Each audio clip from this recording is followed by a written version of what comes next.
Le Seigneur est ton berger, et il te manque des tas de choses. Les réclamer une lose, maladresse ou sagesse. Tu voudrais que l'on t'explique, en connaître la raison. Israël n'est pas une clique, et l'Église en question, elle non plus n'est une église, comme tu n'es pas un mouton. Non, non, non.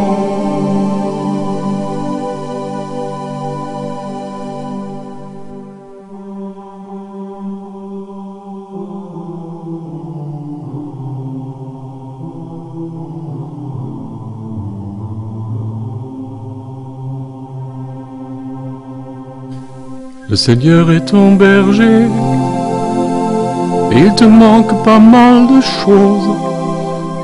La question qui se pose, comment traduire l'au-delà?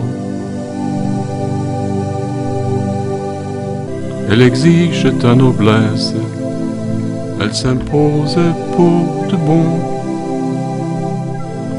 Si tu ne sais où te rendre, et que ta vie tourne en rond, c'est que tu n'as su comprendre que bien sûr t'es un mouton. C'est une question qui insulte d'oublier ce genre de culte, devenir agneau adulte.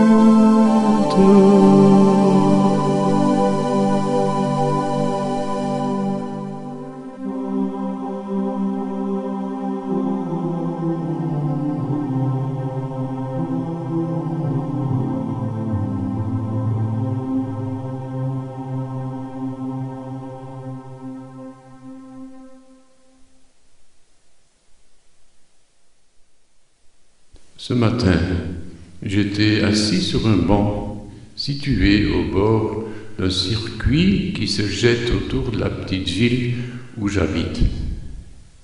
Et là, soudain, je repérai un écureuil qui donnait l'impression de vouloir atteindre l'autre côté du chemin.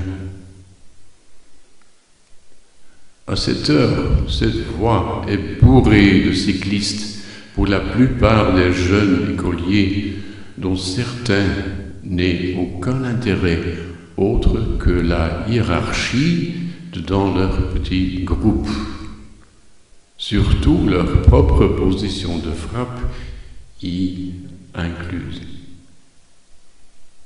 La puberté, sans doute. Pour le petit animal, le problème se posa alors d'éviter d'être coincé entre les rayons ou sous les roues.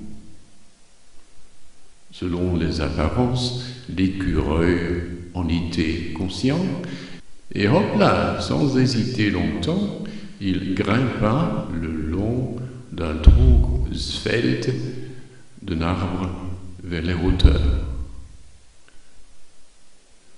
Inspectant les branches d'en dessous, et ne voyant aucune qui en touchait une autre depuis le côté opposé, je me demandais quel plan la petite bête suivait.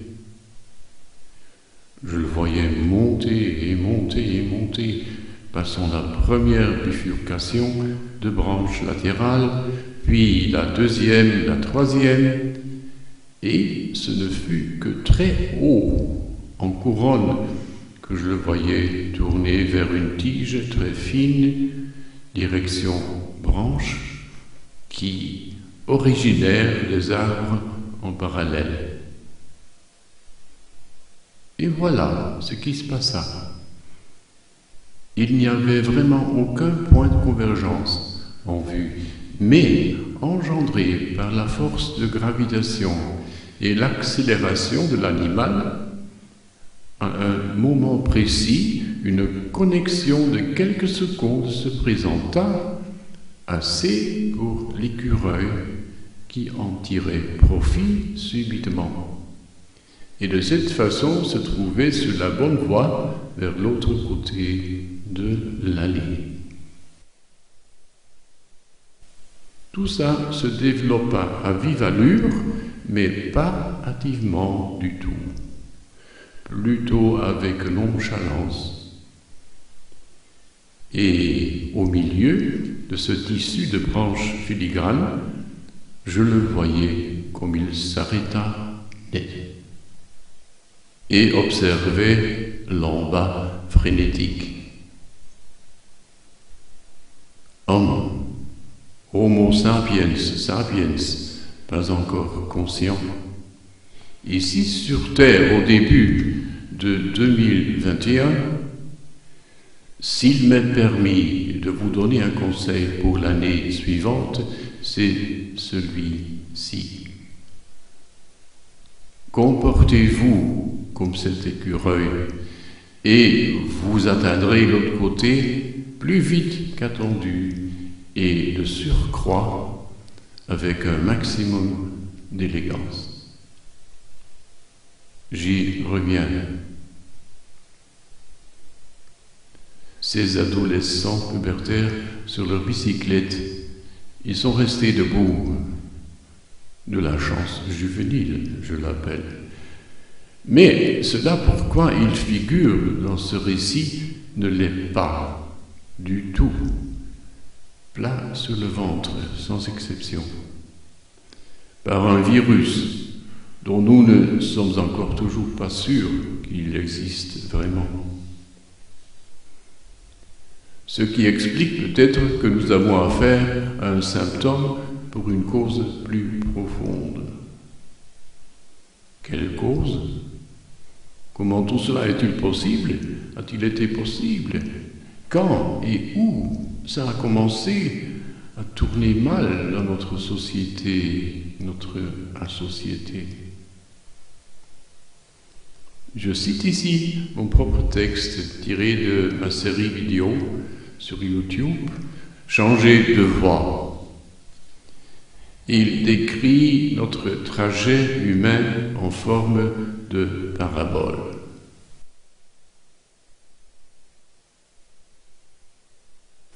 Un père indigne.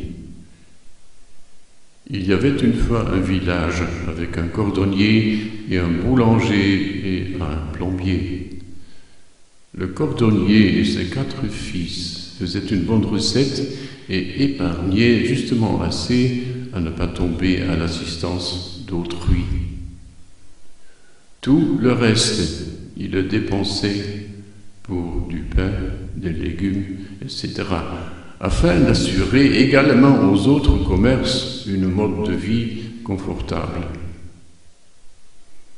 Un jour, il y avait un bricoleur futé qui traversa le village, ayant avec soi un engin de jamais vu qui pourrait épargner du travail.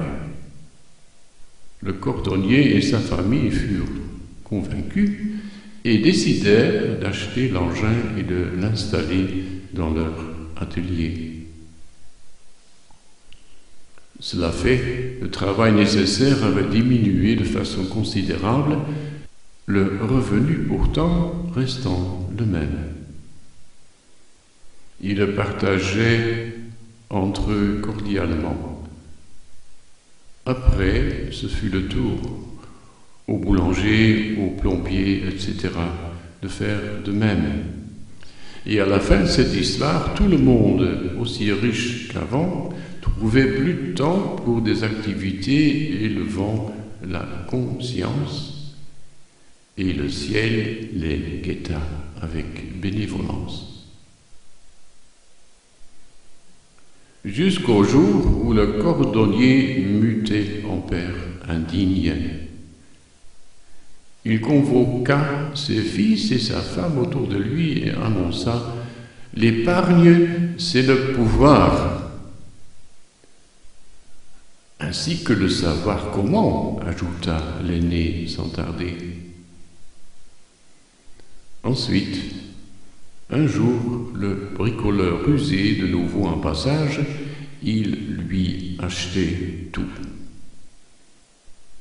Le père disait, dorénavant, beaucoup moins de force ouvrière sera demandée qu'avant.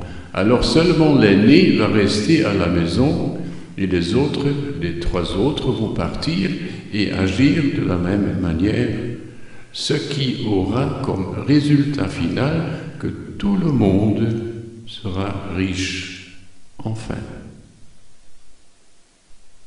Chose faite, et partout où les 3 frères arrivèrent, tous ceux qui n'avaient pas assez d'épargne devraient reculer, puisque dans leur atelier, les meilleures machines manquaient. Bientôt, il y avait un premier monde bourré de chaînes de montage, et un deuxième, un troisième. De temps à autre, le père invita la télévision et leur montrait son succès, sans oublier le message que tout le monde devrait se mener dans cette direction, ceci étant une garantie de bien-être et de bonheur pour chacun. C'est comme ça que la pauvreté et la malchance furent décalées, et les caméras ne les montraient pas car ils dépassèrent la lentille. Et la misère gravissait, autre part bien sûr. Un jour, le père parlait à son fils aîné. « Mes dépenses sont en galopade, alors je vais te payer moins dans le futur. » Le rejeton ne fut pas d'accord, alors le père embaucha un volontariste du 4e monde pour remplacer le fils infâme qui bientôt fut mis à la porte. Là-dessus, l'aîné se dirigea vers le 3e monde où il rassemblait un nombre de volontaires du 5e autour de lui. Et l'année prochaine, le père fut faillite. Vers la fin de l'histoire, les fils découvrirent le charme de la gestion à distance, très loin du front de production, et il fut de loin trop tard quand ils commencèrent à remarquer que le gâteau était en train de se ratatiner. Le diable, entre-temps, sortait de son petit coin et se frottait les mains sales. Un demi-kilo de technologie, 2 prises d'intérêt capitalisées, tout cela mélangé et offert aux villagers, avides de gloire, de pouvoir et de luxure. Rien de plus, ça suffit. Il crachait en dédain dans l'océan déjà souillé avant, jeta son grand sac noir sur la terre et s'enfouit en enfer.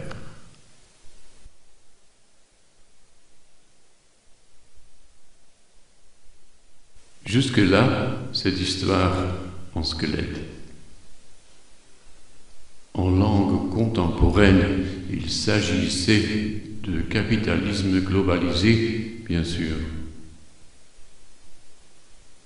Hier, j'ai reçu un message d'un ami me parlant de quelqu'un qui, afin de se maintenir dans la selle du pouvoir, a cru bon de se servir de méthodes prétendues soviétiques ou fascistoïdes, pas tout à fait avec des détenus devant un mur et derrière eux un peloton d'exécution, non, mais en tout cas les premiers pas déjà en cette direction.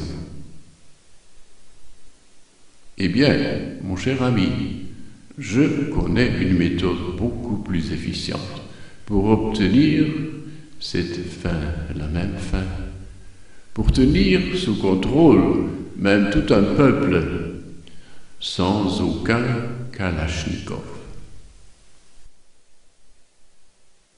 Oui, devinez, Le capitalisme mondialisé, sous apparence humaniste, en tant que démocratie parlementaire. Je suis sérieux et je vais le valider en usant une image. Figurez-vous une grande maison pleine de locataires avec un concierge, comme à l'époque à Paris, à l'entrée, qui y habite lui-même. Le concierge était présent quand le propriétaire avait fait construire le bâtiment. Il connaît toutes les chambres, les espaces, grandes, étroites, et surtout les plus rikiki. Par exemple, les canaux de ventilation, d'aérage, qui donnent accès à toutes les pièces. Chaque nuit, ça se produit. Il envoie un furet à travers ses conduites, un furet qui le rend riche. De fait, tous les résidents ont quelque part un tiroir où ils ont déposé de l'argent et semblables, croyant que là, sous leur nez, il n'y a point de risque de vol. Pas de problème pour la petite bestiole rusée qui aisément fait sa ronde de nuit vers les casiers et puis le chemin de retour vers le safe du concierge. Lorsque les habitants commencent à en prendre notion et se méfient, c'est le concierge qui devient le plus zélé à répandre des rumeurs qu'on ne puisse pas faire confiance à son voisin, à sa voisine, même les enfants. Le concierge et le propriétaire sont de connivence, ce qui les rend richissimés et par contre appauvrit les résidents. Le système économique et financier actuel est une maison pareille et c'est nous les résidents, en tout cas la plupart de nous.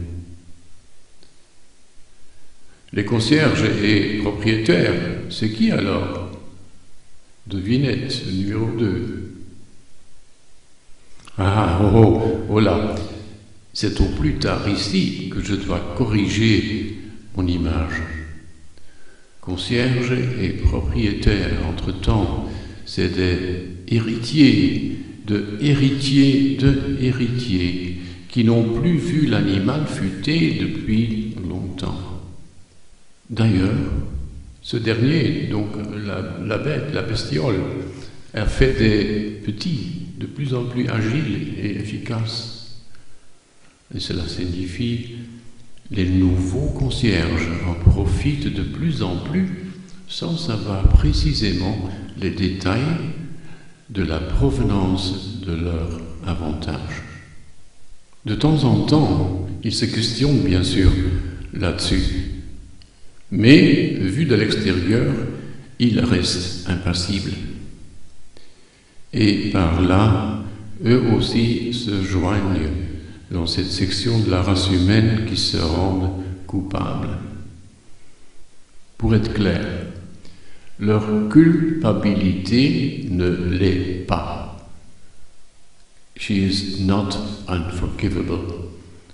Elle n'est pas impardonnable. Pas encore. Mais pourrait le devenir dans un futur proche, s'il continue à nier les avertissements en les désignant dans le compartiment théorie de complot. C'est trop facile. Unforgivable. Cela commence lorsqu'on ne veut pas entendre et devient définitif quand le sujet en cause bouche, barre l'accès au chemin de retour vers la lumière et la vérité et l'amour à autrui.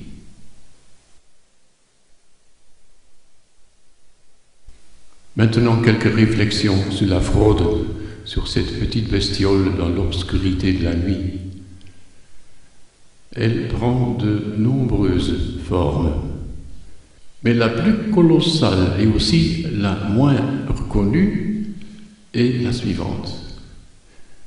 Innovation, rationalisation et ainsi de suite devraient se traduire dans une augmentation du revenu pour toute la population terrestre. Toute, j'ai dit, proportionnellement à l'augmentation de productivité, sans interruption et automatiquement, et surtout sans quelconque querelle sociale, n'importe où ou comment. Cette vérité, pourtant, n'est pas respectée, et le furet est déclaré fantôme. Si simple que ça. Par contre, ce sera la concurrence qui livre les schémas requis de contradictions voulues. Et depuis un an, bientôt même un virus. Tu vois, il ne nous faut pas du tout du bruit de bottes, ni peloton d'exécution pour tenir en échec un peuple, les peuples. Cela se réalise fluemment et perfidement par la guerre de tout le monde contre tout le monde. Comme Rudolf Steiner l'appelait et l'a vu s'annoncer déjà en 1920 à Vienne et Berlin. Guerre qui de nos jours est tellement avancée, furtivement je dirais, que Sapiens Sapiens n'est plus du tout capable de rejoindre le chemin de retour vers Cadmon, son image du début, héritaire de sa condition plus près de la source. Sauf si quelque aide subite soit invitée et transférée dans notre direction. Mais en aucun cas par une guerre de la façon Anunnaki. Jusqu'ici, le processus parfaitement logique, perfidement logique. Ah non, pas ça, plus jamais. Quel mauvais caractère Sapiens aime perdre contrôle, quand pour lui c'est avéré tellement facile de l'exercer pendant si longtemps à travers ses habitations de furet. De temps à autre, une révolution, bien sûr, pourquoi pas, aussi trempée de sang que possible. De toute façon, elle n'a pas la moindre chance de réussite, et après chaque pacification, la population sera encore plus docile et plus inclinée à se faire manipuler qu'avant, de sorte que eux-mêmes vont croire alors d'enfin vivre dans une démocratie parlementaire où leurs droits et besoins seront respectés, même défendus, par une presse libre et courageuse. Quelle sottise! Les réfugiés, totalement dans leur sens. La concurrence supplémentaire, tout comme sport et loto. Qu'avait dit Thatcher et avant elle Churchill? There is no alternative. Il n'y a pas d'alternative pour le meilleur système parmi les mauvais. Et il se trompe. Au plus tard, depuis 2020, il se trompe. J'en dirai plus dans quelques instants. D'abord, je rejoins ma question.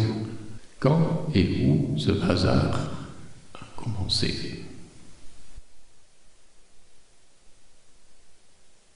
Dans mon récit en squelette, le père de famille représente d'abord l'hiérarchie humanisée qui se détériora vers un paternalisme quand ce mandarin a commencé à chercher son profit personnel en oubliant les revendications de la population.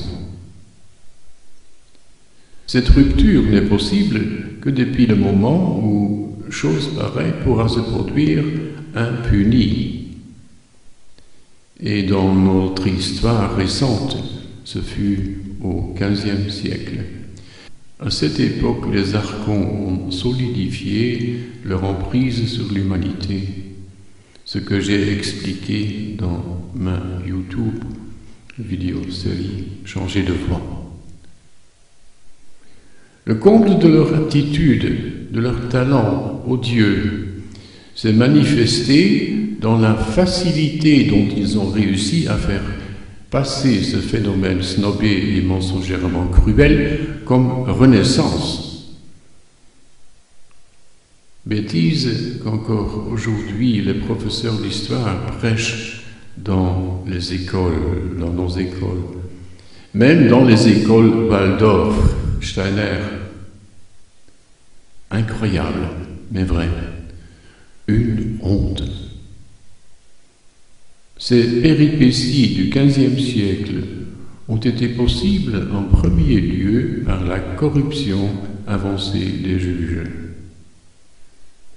À ce sujet, il est utile de consulter le livre de Katharina Pistor, une juriste, Le Code du capital, où elle dépeint comment l'élite des landlords ont réussi, pas à pas, à se procurer l'accès vers la possession des commons. Ce sont les terres en commun en Angleterre, légalement, par le common law. Mafiosi légaux, avant la lettre. Ces perversités donnaient plus tard au XVIIe siècle les clés et la poignée de la porte vers l'Angleterre entre les mains du prince William of Orange, Willem van Oranje, de sorte que ce dernier a pu entrer sans sonner et y rester pour de bon. Il n'a eu besoin que d'une seule escarmouche. L'argent avait ouvert toutes les voies vers l'Angleterre. Ce qui, dorénavant, est devenu le nouveau normal jusqu'à aujourd'hui. En Allemagne, j'ai entendu souvent le dicton satirique suivant: Ist das Kunst oder kann das weg, mein Schatz? C'est de l'art ou ça peut disparaître, ma chérie?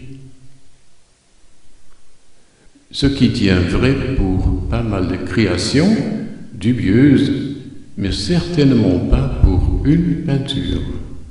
L'agneau mystique de l'Angkotz à Gand, Gent, des frères Van Eyck. Est-il un hasard qu'en 1934 en ait disparu le panneau « Les juges justes » J'en doute. Comme je le trouve aussi assez bizarre qu'il y a quelques années, les gouttes de peinture de trop devant le regard de l'agneau ont été grattées pour relever un regard inattendu et formidable. L'agneau cessait de représenter un mouton étourdi à la seule production de laine comme sens de vie. Ce regard, c'est le retour de Christ auprès de nous, dans notre monde, dedans nous. Dans une société où le diable a commencé à mettre dans son sac noir la race humaine dégénérée pour l'emporter dans l'enfer. Enfer sur terre, bien sûr. Non avant d'avoir craché dans l'océan pollué de toute façon. Car ce que le père de famille muté a ébauché depuis 1500, Ce fut du vol impuni, toléré par des juges corrompus, exactement le même effet qu'un brigand avec masque noir et revolver tiré qui assaillit brutalement un citoyen paisible. De cette sorte de pères de famille se sont développés des paternalistes puis des colonialistes grâce aux navires mi-marchands et guerriers que Wilhelm avait apportés, et finalement des capitalistes. Tout cela d'abord en Angleterre, plus tard partout au monde. Au XIIe siècle, dans une ville telle que Bruges, un développement pareil fut encore impensable. À cette époque-là, il existèrent encore des feux de circulation qui se mirent à clignoter en rouge quand un abus de pouvoir ou de l'argent menaçait le fonctionnement équitable de la société. XIIe siècle, XVe siècle, d'où la différence. Et l'esclavage dans tout ça, qui encore en Empire romain fut chose commune, Cicéro, Cicéro en avait même. Pourquoi semble-t-il que, la plupart du temps, la suppression sous forme quelconque avait le jeu si facile sur terrain? Point d'interrogation. Maintenant les gens, vous qui écoutez mes propos, soyez courageux, tenez bon, car ce qui suivra est une explication que la plupart parmi vous n'auront jamais entendue. Cela dit, il faut absolument que ce soit la première fois, quelque temps, et pour vous, c'est ici et maintenant. Le secret est lié au commencement de la Kali Yuga, avant 5000 années environ, l'ère sombre, qui dans la plupart des livres d'école et d'université est annoncé comme le commencement des premières grandes cultures. Sikh, c'est normal, avec tous ces cuistres dans l'enseignement. Les Archons, les Anunnaki, co-créateurs et manipulateurs du génome de la race humaine, avaient visé la Terre de plus près, voulant y installer une peuplade d'esclaves à leur avantage. Dans ce but, déjà longtemps avant ce temps, ils avaient rétrogradé le taux d'efficacité de son ADN. On trouve des traces de ce projet dans le Gilgamesh, ainsi que dans d'autres passages de cunéiformes sur tablettes ou ciselés en pierre. C'est aussi à leur image que notre mythologie nous a approvisionné ces dieux comme Jupiter, Hera, Inanna et toute la famille Anu. Ah, les pauvres gens, les pauvres humains. Guerre après guerre. Révolution aussi. Spartacus, Nebuchadnezzar, Néro et qui encore de plus balourd ou tragique.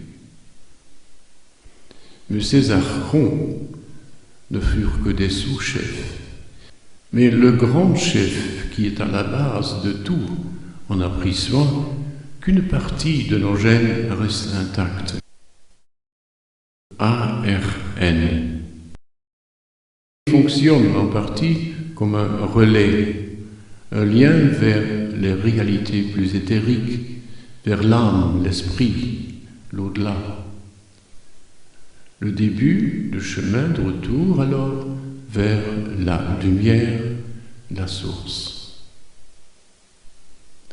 En outre, il y avait du support en vue. Abraham, Isaïe, Zarathustra, Bouddha, le Christ, etc. Tous ceux sont intervenus de façon paisible. Une fois pourtant, pas si éloigné dans notre passé, il y a eu intervention plus radicale. La justesse revenait sur terre par l'intermédiaire de cliquetis d'armes, les Templiers, à partir du premier lot au XIIe siècle. Dans leur sillage, des villes se développèrent qui encore aujourd'hui rayonnent d'une aura émerveillante. C'est comme si là, au centre, les pierres parlent. Et qui sait le font-elles? Qui a des oreilles, écoute. Dans cette sorte de ville, le monde du travail était organisé de façon juste et sage, comme indiqué brièvement au début de mon parabole, avant que le Père mutait, avant qu'une hiérarchie humaine changeait en paternalisme et soumission. Cette période de hiérarchie juste fut courte, trop courte. Dès le XIVe et XVe siècle, les Anunnaki, les archons incarnés, reprirent la commande sur notre globe et plus tard, c'est eux qui se sont manifestés dans leur rôle préféré, comme des ducs, bling bling, régnant dans ces villes de la Renaissance, entre guillemets, soi-disant Renaissance. Et encore plus tard, comme des Illuminati qui introduisaient l'illumination à leur goût, à leur avantage, à leur façon, et le propagaient comme idéal à travers ce qu'il appelait le monde civilisé.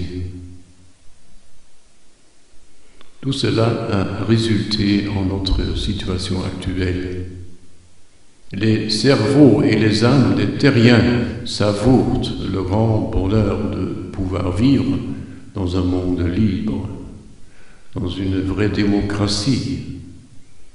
En vérité, un pré-enfer, un limbo de concurrence éternelle, avec après chaque tournure, un nouveau mot-clé, code de sûreté, car le peuple devrait quand même rationnellement comprendre enfin et pour de bon que son co-homme ou sa co-femme est un concurrent potentiel, que, en même temps, ils avaient le devoir de saluer d'un visage béat.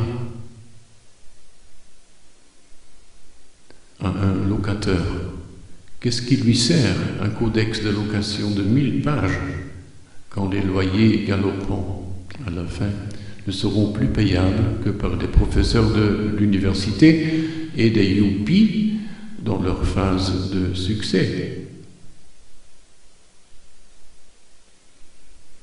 Comment ça se fait que la source, la bonté même, la chef ultime, n'est intervenue qu'une seule fois dans notre histoire récente,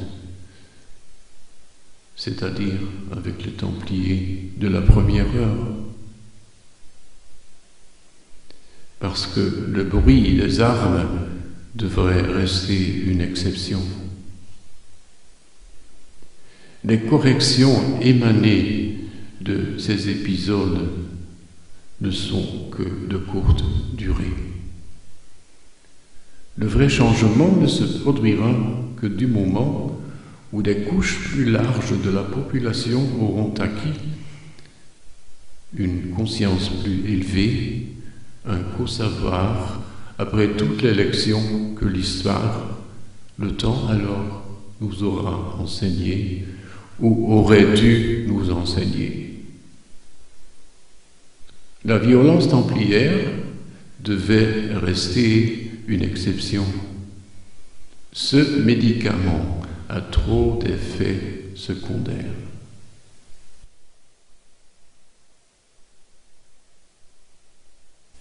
Il faut dire qu'aujourd'hui, en 2020, ce n'est pas encore chose acquise avec ce taux de conscience requis. Mais il y a un développement positif remarquable qui suffira pour entamer une deuxième aventure templière, cette fois une paisible. Shalom. Comment ça? Par la voie des écureuils. Avec légèreté dans les hauteurs, en route pour les points de contact des tiges entre érables ou acacias correspondants, se balançant dans les couronnes en-dessus de tout le fracas, là-bas, ici-bas, cherchant connexion avec tout et avec tous, unifiés par une source de vie commune. À travers le relais ARN. Sans trop calculer ni mesurer ou peser par abstraction. Vu d'en bas, on ne repère jamais des branches épaisses qui se touchent. Et cela suffit pour décourager toute envie d'escalade.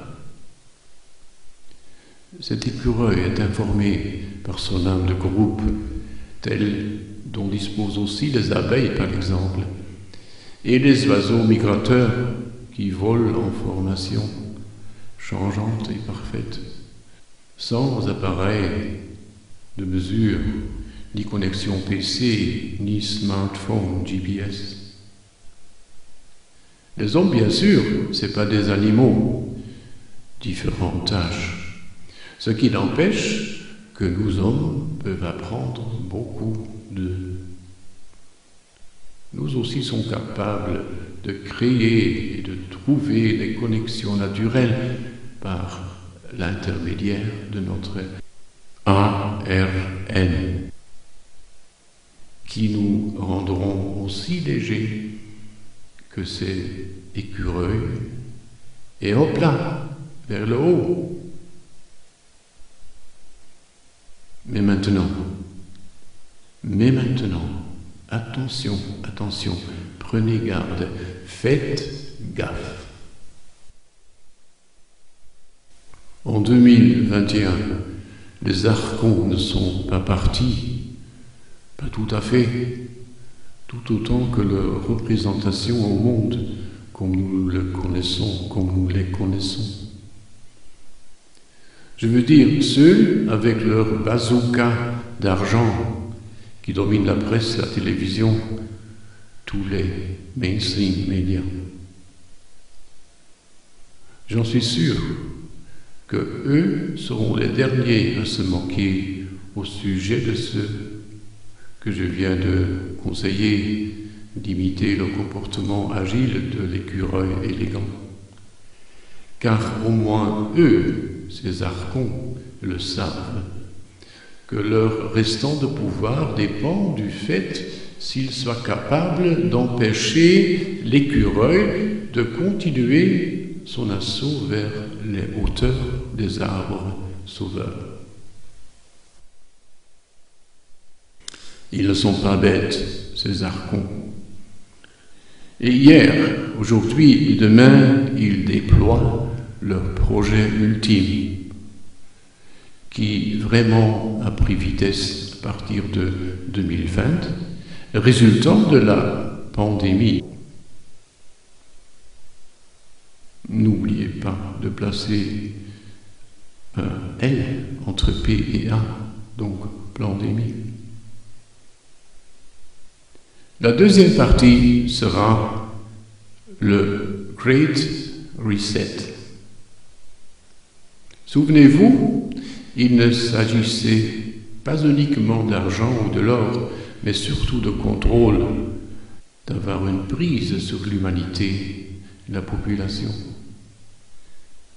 Jusqu'ici, depuis le XVe siècle surtout, pour eux, tout a couru en douceur de douceur, à travers les habitations économiques et financières, surveillées par ces concierges souriants et surtout avec leurs petites bestioles rusées, les furets.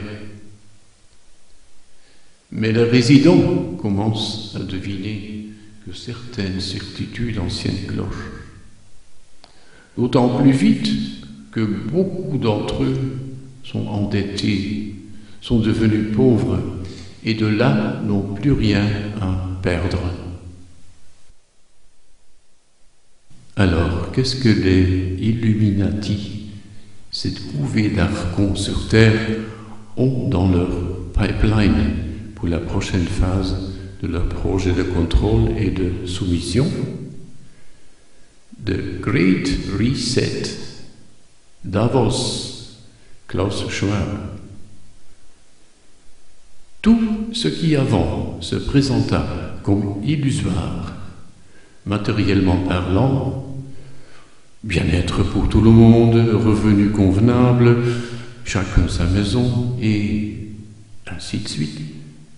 Idéaux pour lesquels tant de peines et même des seaux pleins de sang ont été versés sur terre en cours d'innombrables combats pour en obtenir quand même un tout petit morceau. Tout cela devient dès aujourd'hui possible. Quelle merveille! À une condition, que les humains se laissent vacciner.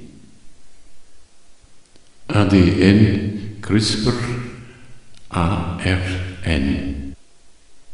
Souvenez-vous, archon, manipulation de gènes, pouvoir, esclavage, contrôle en tout cas. Oui, vous avez bien entendu, ARN.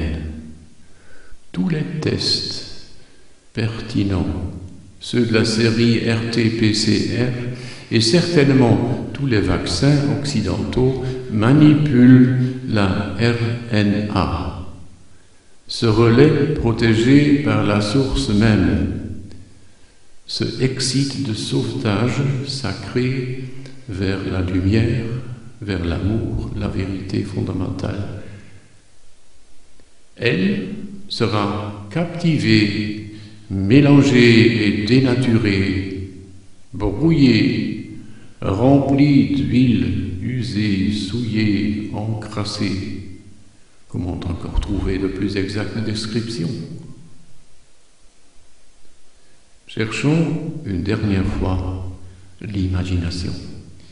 Les écureuils rencontreront sur leur chemin, vers les couronnes des arbres, un obstacle collé autour de l'écorce, sans possibilité de se faufiler à travers, et qui les empêchera de continuer leur grimpement.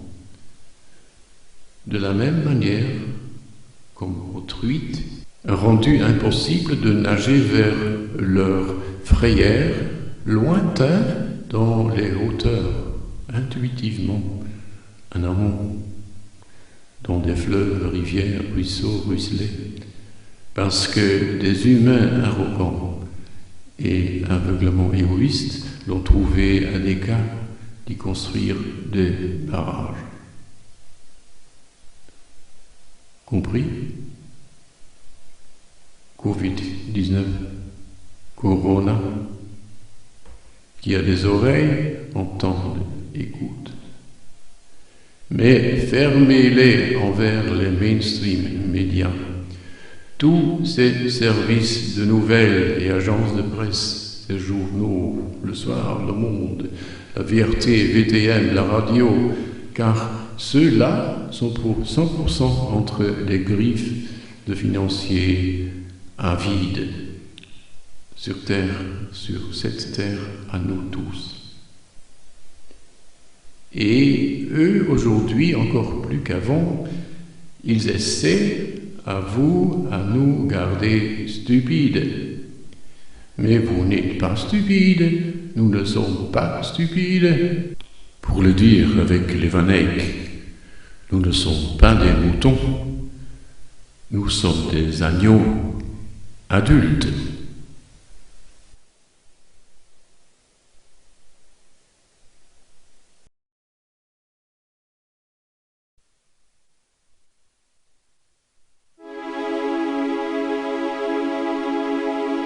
Si notre vie est moins qu'une journée, en l'éternel silence qui fait le tour, chasse nos jours sans espoir de retour. Que songes-tu, mon amant brisé?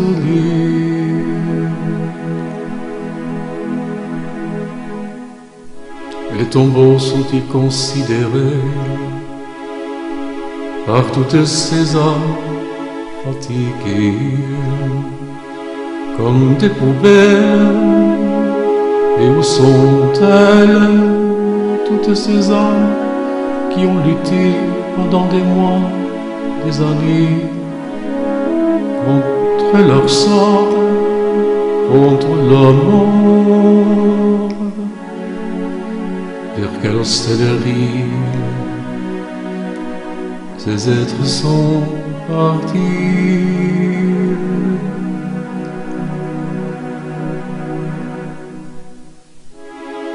Si notre vie est moins qu'une journée, si l'an qui fait le tour chasse nos jours, si périssable et toute chose unie, que songes-tu, mon amant prisonnier?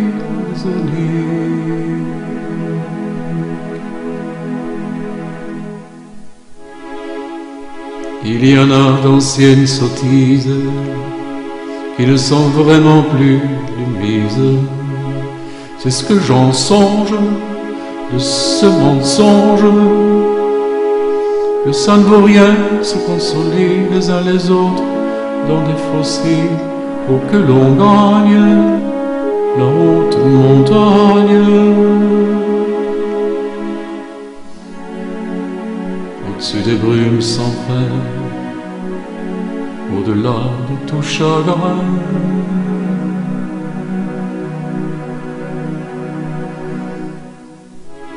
si notre vie est moins qu'une journée, en l'éternel si l'an qui fait le tour chasse nos jours sans espoir de retour.